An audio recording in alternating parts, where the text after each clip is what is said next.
अम्मा बाद, खुसूसी खिताब तो आपको हजरत का समाअत करना है। मैं सिर्फ कुछ मिनटों के लिए, कुछ पल के लिए आपके सामने हाजिर हुआ हूं। हम अपनी महफिलों का आगाज अल्लाह जल्ल व आला के कलाम से और उसके हबीबे पाक पर दुरूद पढ़ के करते हैं। और इसकी ये भी वजह है, मक्का में काबतुल्लाह के पास एक हाजी अल्लाहू अल्लाहू की ज़रब लगा रहा था।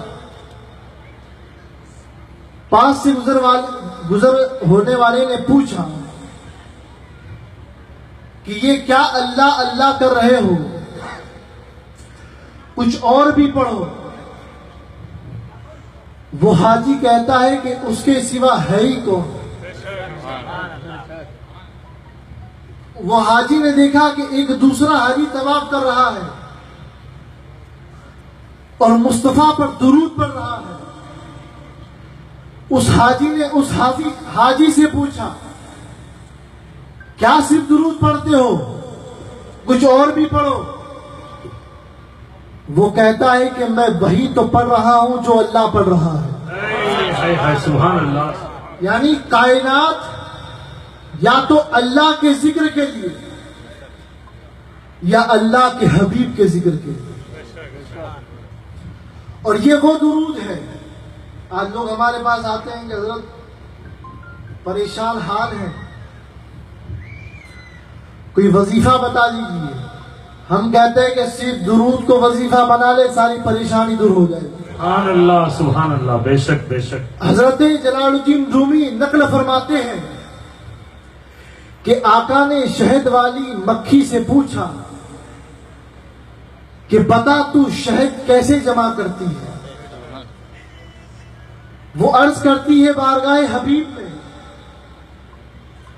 कि ऐ अल्लाह के रसूल, हम सारी जमा होकर एक बागीचे में चली जाती है और तमाम फूलों से रस निकालकर अपने छत्ते की तरफ जाती है और छत्ते में जाकर उसे उगल देती है।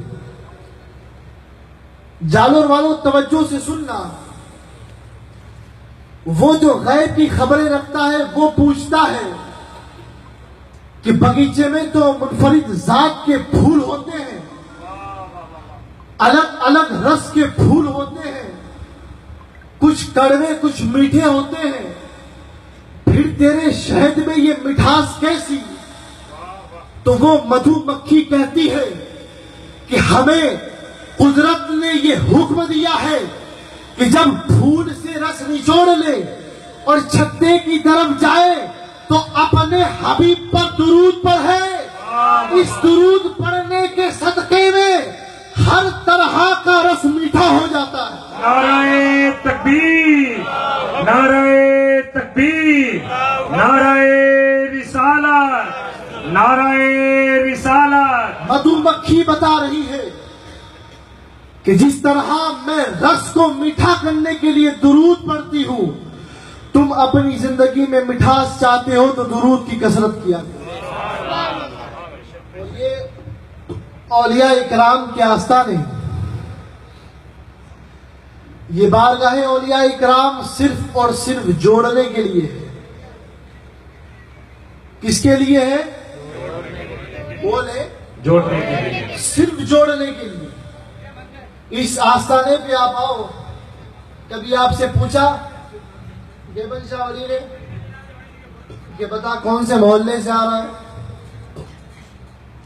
बता कौन से इलाके से आ रहा है, बता तेरी जात क्या है, पात क्या है? नहीं पूछा। क्यों?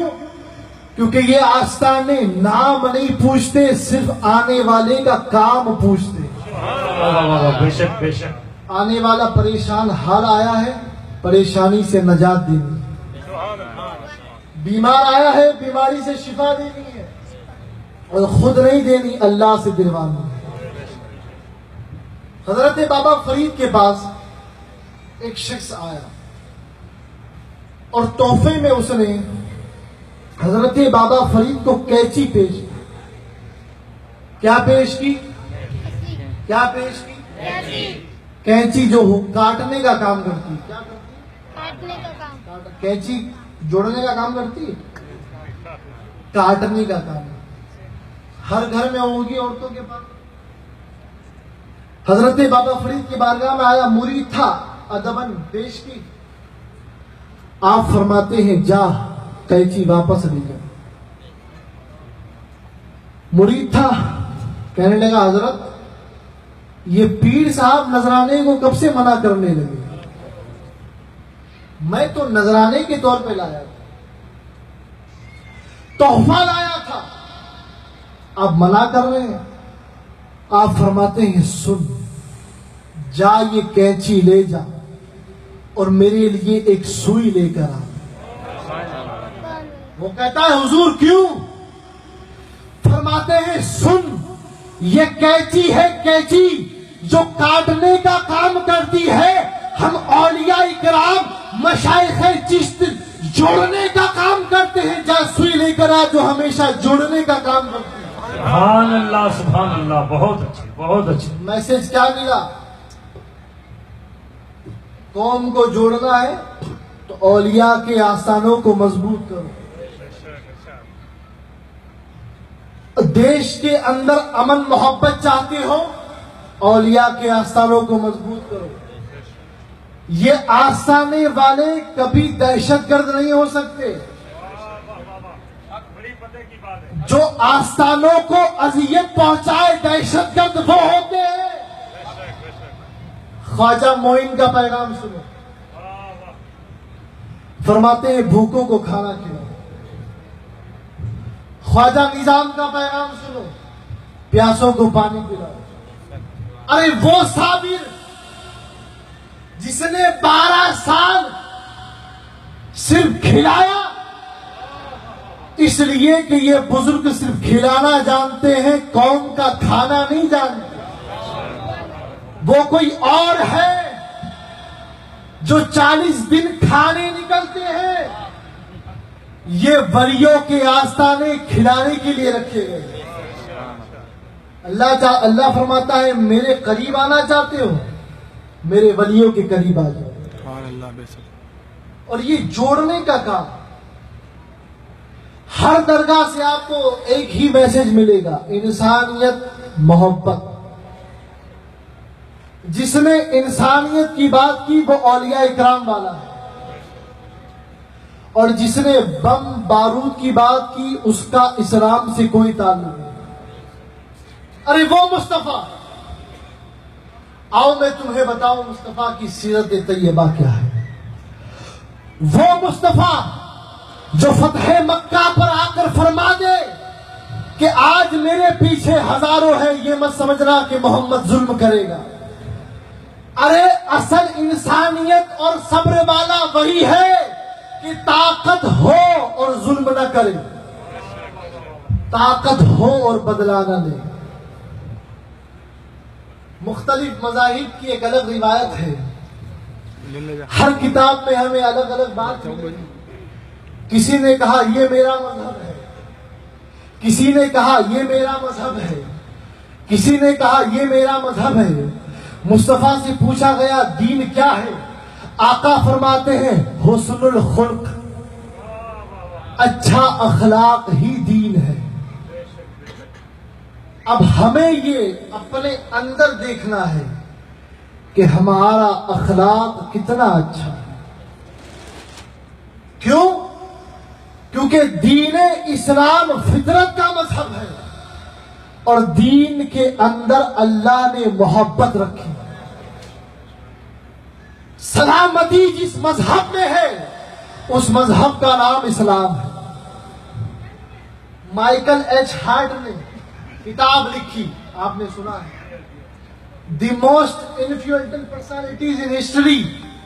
उसने 100 जातों को जमा किया जो सबसे बेहतर नजर आई। जब उसने किताब लॉन्च की, ये एक अंग्रेज की बात कर रहा हूं, किसी मुसलमान की नहीं।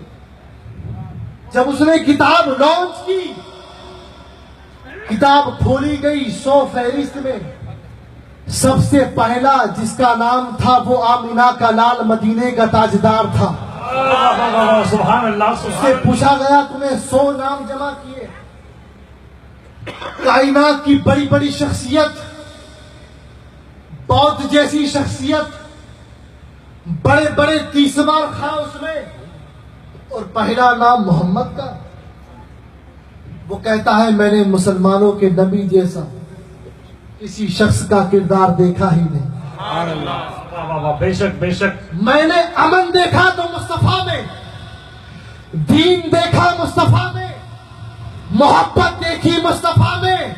अरे आमीना का लाल 100 से अफजल नहीं, कुल कायनात से अफजल है। नाराए तकबीर, नाराए रिसालत, नाराए रिसालत। पता क्या चला, हम उसके मानने वाले हैं जिसे अपनों ने नहीं गैरों ने माना है।